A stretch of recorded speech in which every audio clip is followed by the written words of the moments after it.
Сәлем достар, каналыма қош келдіңіздер. Бүгін сіздермен осындай чебуректердің рецептісімен бөлісетін боламын. Жасалу жолы өте оңай және де дәмді болып шығады. Менімен бірге болыңыздар. Бір стакан қайнап тұрған ыстық суымызға бір қасық тұзымызды қосып араластырамыз. Ең басында осылай шанышқымен илейтін болам. Аздап құйып отырып, суымыздан жұмсақ қамыр илеп аламыз.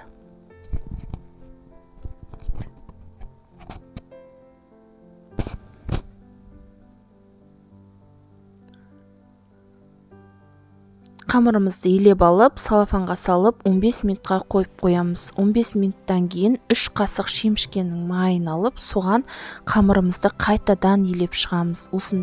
Сонда қамырымыз қытырлақ болып шығады.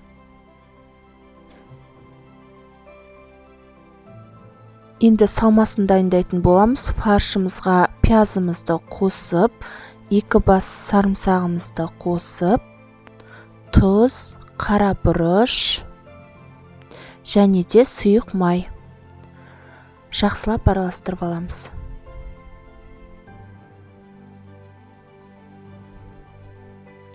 Енді осындай дайын қамырымызды біркелкі бөліктерге бөлеміз. Осындай шариктер жасайтын боламыз.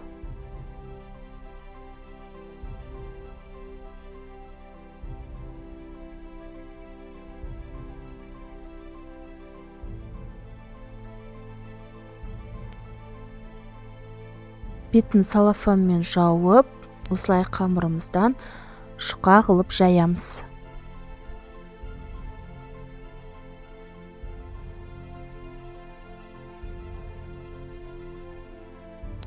Барлық қамырымызды жайып шығамыз.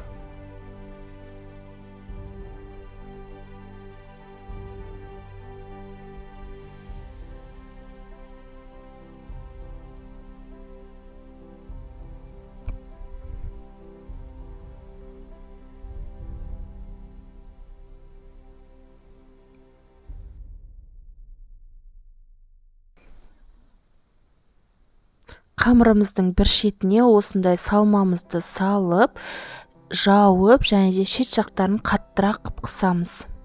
Вилканың көмегімен осылай қысып шықсаңыздар болады.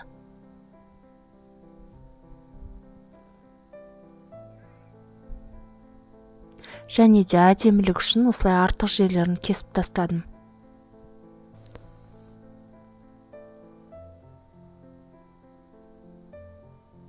Барлық қамырымыздан осындай чебуректер жасап шығамыз.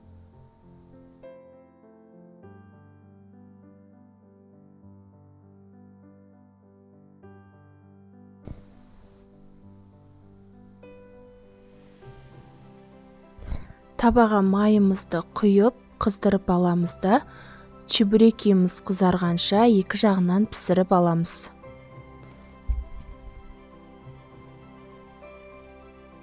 Осымен біздің чебуректеріміз дайын, өте дәмді болып шығады. Міндетті түрде жасап көріңіздер.